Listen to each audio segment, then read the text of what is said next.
Hello, class.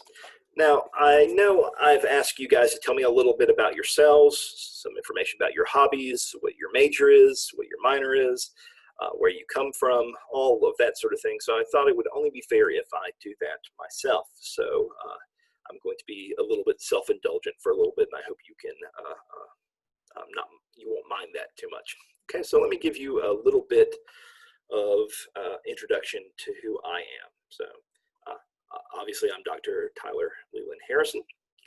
I was born in Columbia, South Carolina. Well, technically West Columbia, but Columbia, the capital of South Carolina, but it is no way a huge city. So think about it, maybe around Gainesville size, something along those lines. Being in Columbia, my entire family went to the University of South Carolina, or USC, and this is the true USC, not the rinky-dink one in Southern California. So all my family, big USC fans. I'm a big USC fan, as you can tell by what I'm wearing. But originally from Columbia, South Carolina, grew up in the suburbs. It's a little bit country, but not mainly suburbs, right next to a city. Think about it living close to Gainesville or something like that. I was a fairly shy student, and when I graduated, I decided to stick fairly close to Columbia, but go to Greenville, South Carolina to attend Furman University. And Furman was a liberal arts school, private school, amazing place. I learned a whole lot at Furman, a tremendous university. Smaller than USC, but really, really beautiful, really great classes. And while I was there, I decided that I wanted to major in psychology for a variety of reasons, one of which I took a class in research methods and statistics by Dr. Charles Brewer, who is a phenomenal teacher. In fact, the American Psychological Association gives out an award every year. It's the Meritorious Teaching Award, but it's known as the Charles Brewer Award because this guy was that good at teaching. He was amazing. And I've picked up a few of his mannerisms. Occasionally in class, I might do an accent of his. He had this wonderful accent. He was born from Arkansas, grew up on a farm, smoked probably 2 packs a day, and so he had a really gruff Southern accent. It was amazing. But a very good teacher. I became very impressed with science, very impressed with psychology, decided that it's something I wanted to do a career with, to become a professor. I was very interested in teaching as well. I worked with another professor at Furman University, someone who has had a huge impact on my life, Gil Einstein. We did a lot of research together. He taught me how to make sushi. A lot of really cool stories and really cool events. But I did a lot of research with Gil. He got me very interested in cognitive psychology. And we did research on perspective memory. And perspective memory is the memory to perform an action in the future. So remembering to take your medicine in the morning, remembering to pick up a loaf of bread on your way home from work. Those are some instances of perspective memory. And as you can imagine, this is a very important memory task, especially for older adults, remembering to take their medicine, very critical skill. And some of my earliest publications are actually from research that I conducted when I was in an undergraduate at Furman. So I wanted to become a cognitive psychologist. I found it very, very interesting. I love learning, and I've always loved learning. So it kind of makes sense that the things that I study are learning, memory, attention, things that I love to do. So I ended up going to Georgia Tech, the Georgia Institute of Technology, in the heart of Atlanta for graduate school. And I am a Georgia Tech fan as well. You can tell that loving USC and loving Georgia Tech, I apparently do not enjoy winning football games. And going to UNG, all you guys tend to be Clemson or UGA fans, which of course is very irksome to me. But you know, you like who you like, and that's how it is. So Atlanta, very interesting city. I would not want to live there for the rest of my life, but the hustle and bustle of the city is interesting and something good to experience at least one time in your life for a few years. So at Georgia Tech, I worked with Randy Engel, an amazing psychologist, a very, very smart individual. He was a great mentor. He knew things about psychology that I would not even predicted. I mean, obviously the guy was going to know cognitive psychology pretty well. He was going to know memory, something that he studied really well. He was going to know attention very well. But this guy knew social psychology well, abnormal psychology well. His breadth of knowledge was incredible and very influential in cognitive psychology himself. His research in the past couple of decades has really worked around working memory. So memory to maintain information in mind in the presence of interference for brief periods of time. Working memory is very important for our everyday lives. And in fact, if you have taken cognitive psychology, you might have encountered a task that Randy Engel is famous for, and this is the operation span task. It's an example of a complex span memory task. For this task, what we do is we give you a math problem. So 2 times 2 minus 1, is this equal to 3? Yes or no? In this case, you would say yes. After you answer it, you are given a letter, and you have to remember this letter. Then you get another math problem. You have to say yes or no, and another letter. And this process occurs again and again and again until a recall screen appears, and you have to select the letters that you saw in the correct order that you saw them. So this has it's a very hard memory task because there's this distractor in the middle of the presentation of the items that you need to remember. So you can't really rehearse the items. So even though this task seems kind of dumb, it's a dippy little cognitive task, as Randy would call it, it predicts a wide variety of things, from who learns a new language the quickest, who learns how to program most effectively. It's correlated with things like job performance. It's correlated with intelligence. It's correlated with reading comprehension. So this dippy little cognitive task is related to a lot of real-world important consequences. Some of the research that I did at Georgia Tech, one, I did a lot of research with Randy and a number of other colleagues in brain training. Brain training was this idea. It's still around, but it is much less muted than it was in the 2010s. The early 2010s.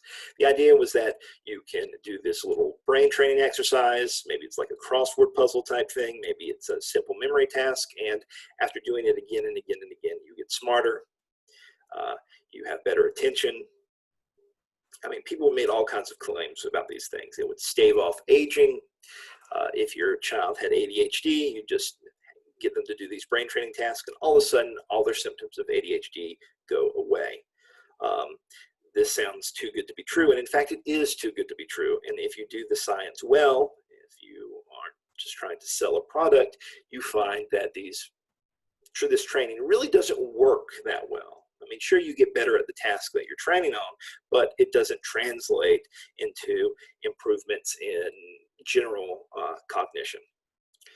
So this is a very formative learning experience for me, right? The fact that commercial products, all these pseudoscience type things saying, hey, this product works, and you do the real science and you find that it doesn't.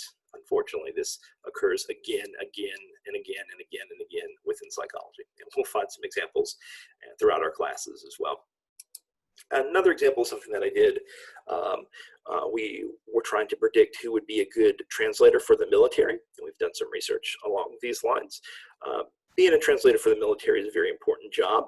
It's important if you go overseas and someone tells you that there's a landmine over there in Arabic. It's important that you know Arabic very well so you don't step on that landmine. So who does the military select to be a translator? You can't just do this for everybody, because the training to become a translator is very, very expensive. It's very, very time consuming. And if you just don't have the cognitive ability, you don't have the intelligence, you don't have the memory capability, you don't have the attentional skills, the military is wasting their money trying to get you to translate this particular language or become a translator. Perhaps the language that they're trying to get you to learn is too difficult for you and they need to do a simpler language. So how do you select for individuals to be translators of particular languages? This is something that we were researching, looking at what cognitive capabilities best predict who would be a good translator. So just a couple of things that we did in graduate school. But graduate school wasn't all study. I mean, it was a lot of study. Oh man, I could tell you some stories. So let me know if you want to hear any. But I met my wife and graduate school. This is Elizabeth. Elizabeth is working at Home Depot right now. Well, let me back up. She was a quantitative psychologist, or is a quantitative psychologist in the quantitative psychology program. She's very interested in statistics and how we can use statistics to answer some cool questions within the field of psychology. So I minored in quantitative statistics as a PhD. Her major, if we can talk about majors and PhD, was in quantitative statistics, quantitative methods in psychology, sorry. So we talk a lot about statistics in my household, which you might think is boring, but it's kind of cool for both of us. So Elizabeth is wonderful. The best thing that came out of grad school, definitely. The PhD was good, but Elizabeth was the best. We have been married for 2.5 years. We have been dating since 2014. She is the love of my life and a wonderful human being. Okay, so enough of that mushy stuff. What else do I got for you? Oh, research interest. Okay, what am I studying now?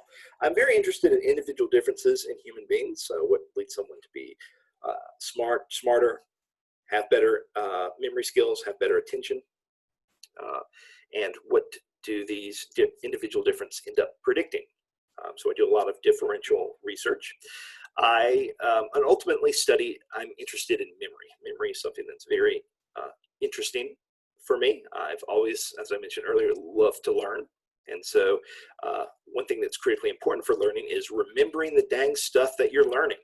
If you can't remember anything, then what's the purpose of learning at all? Okay, so how do we change our classrooms in ways to improve long-term retention? This is something that's very interesting to me and something that I think is very important for teaching. So I'm interested in things like memory.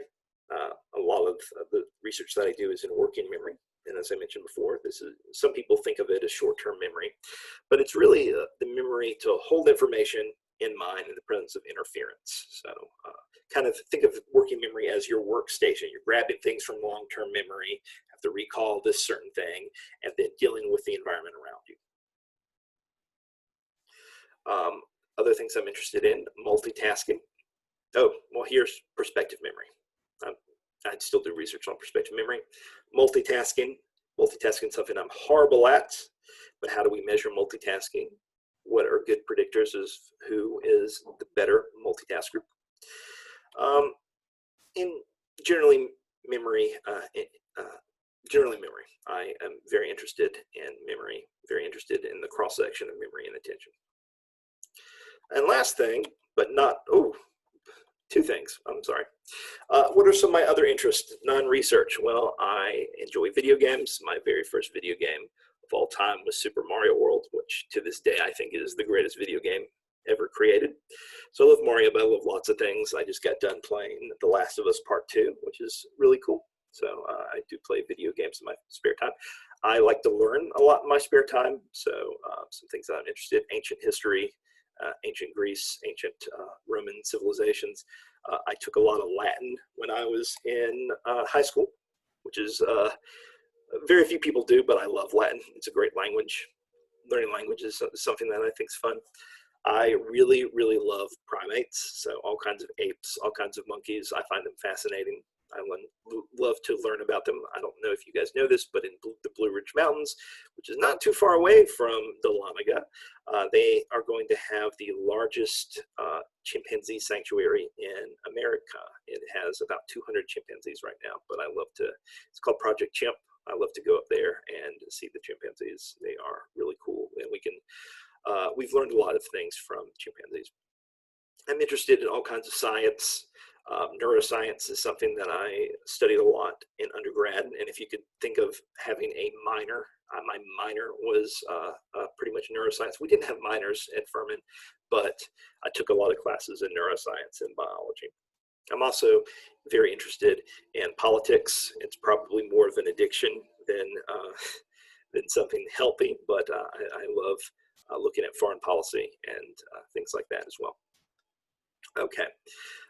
Now we get to the last slide. I have two wonderful animals. This is my dog Tara, who is a tricolor border collie. We rescued her. We thought that she was a border collie mix. We did the genetics test. Turns out full-blooded border collie. So she is a wonderful dog. And here is my wife and my cat, Tango. So Tango might occasionally make an appearance in a lecture or two. But Tango is the cuddliest of kittens, or cats, not really a kitten anymore. All right, so that's a little bit about me. Not that you're going to be tested on this information or anything, but in case you wanted that information, there you go. Have a wonderful day, and good luck with all your studies. And I will talk with you later. Bye-bye.